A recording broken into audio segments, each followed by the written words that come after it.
இன்றைக்கி நம்ம smiley corner YouTube சேனலில் என்ன பார்க்க போகிறோம் அப்படின்னா, ஃபாஸ்டாக் ரீசார்ஜ் பண்ணுறதுல ஒரு சின்ன ஒரு ரிஸ்க் இருக்கும். அது எல்லாருமே பார்த்துருப்போம்.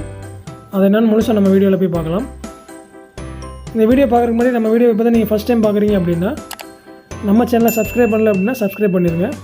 ஃப்ரெண்ட்ஸுக்கு ஷேர் பண்ணி அவங்களே சப்ஸ்கிரைப் பண்ண சொல்லுங்கள். வாங்க வீடியோக்குள்ளே போகலாம். இப்போ நம்ம ரீசார்ஜ் பண்ணுவோம். ஃபாஸ்டாக் அப்படிங்கிற நம்ம காரோடைய ஃபாஸ்டாக்கை ரீசார்ஜ் பண்ணுவோம்.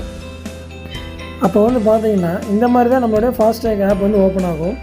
அதில் வந்து நம்மளுடைய கார் நம்பரை இதில் வந்து என்டர் வெஹிக்கிள் நம்பர்னு போட்டுருக்கு பார்த்தீங்களா, அதில் வந்து நம்ம டைப் பண்ணிவிட்டு செக் ஸ்டேட்டஸ் கொடுத்து பார்ப்போம். ரீசார்ஜ் பண்ணுறதுக்காக கொடுத்தோம்னா நாட் வேலிட்னு வரும். புது கார் தான் வாங்கியிருப்போம், அவங்க நம்பர் ரிஜிஸ்டர் பண்ணியிருப்பாங்க, பட் இந்த மாதிரி வரும். அது ஏங்கிறது நம்மளுக்கு தெரியாது. அது என்ன அப்படின்னு பார்த்தீங்கன்னா, நம்ம புது கார் வாங்கும்போது அவங்க நம்ம ரிஜிஸ்டர் நம்பர் வந்து அப்போ வந்திருக்காது. ஸோ அவங்க வந்து இன்ஜின் நம்பர் அந்த சேசிஸ் நம்பரை போட்டு ரிஜிஸ்டர் பண்ணியிருப்பாங்க ஃபாஸ்டாக்கு. நம்மளுடைய ஃபாஸ்டாக்கு அந்த இன்ஜின் நம்பர் போட்டால் தான் நம்மளுக்கு வந்து ரீசார்ஜ் ஆகும். அதுவுமே ஒரு சில நேரம் நாட் வேலிட்னு தான் ஆப்ஷன் வரும். அதை நம்ம என்ன பண்ணுறதுன்னு தெரியாமல் அது ரொம்ப நம்ம அலைஞ்சிட்டே இருப்போம். பக்கத்தில் உள்ள ஃபாஸ்டாக் செக்ஷன்லாம் போய் கேட்போம், கடையிலலாம் போய் கேட்போம். நானும் அப்படி போய் அலைஞ்சிருக்கேன்.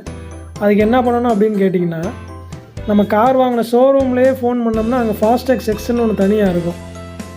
அவங்ககிட்ட ஃபோன் பண்ணி இந்த மாதிரி எனக்கு ஒரு ப்ராப்ளம் இருக்குது அப்படின்னா அவங்களே அதை சால்வ் பண்ணிடுவாங்க. எப்படின்னா, உங்களுடைய ஆர்சி புக்கையோ லைசன்ஸு உங்களுடைய கார் தானே அப்படிங்கிறத ஒரு ஆதாரத்தை நம்ம எடுத்துகிட்டு அங்கே வர சொல்லுவாங்க.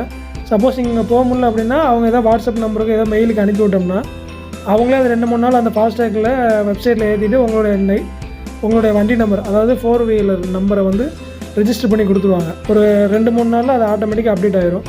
நீங்கள் அதுக்கப்புறம் இந்த மாதிரி என்டர் வெஹிக்கிள் நம்பர் அப்படிங்கிறத போட்டிங்கன்னா, இப்போ நான் போகிறேன் பாருங்கள். இந்த மாதிரி கொடுத்து செக் ஸ்டேட்டஸ் அப்படின்னு கொடுத்துட்டோம்னா நம்மளுடைய நம்பர் இந்த மாதிரி ஆக்டிவ்னு சொல்லி வந்துடும். ஆனால் இதுக்கு நீங்கள் அந்த இது பண்ணுறதுக்கு முன்னாடி கார் வாங்கினாலும் அந்த புது கார் வாங்கினாலும் இன்ஜின் நம்பர் ரெஜிஸ்டர் பண்ணாலும் நம்மளுக்கு வராது.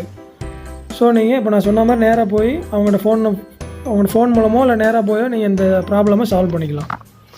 இந்த வீடியோ பிடிச்சிருந்துச்சி அப்படின்னா, யூஸ்ஃபுல்லாக இருந்துச்சுன்னா உங்கள் ஃப்ரெண்ட்ஸுக்கு ஷேர் பண்ணுங்கள். நீங்கள் மறக்காமல் நம்ம சேனலை சப்ஸ்கிரைப் பண்ணுங்கள். தேங்க்யூ.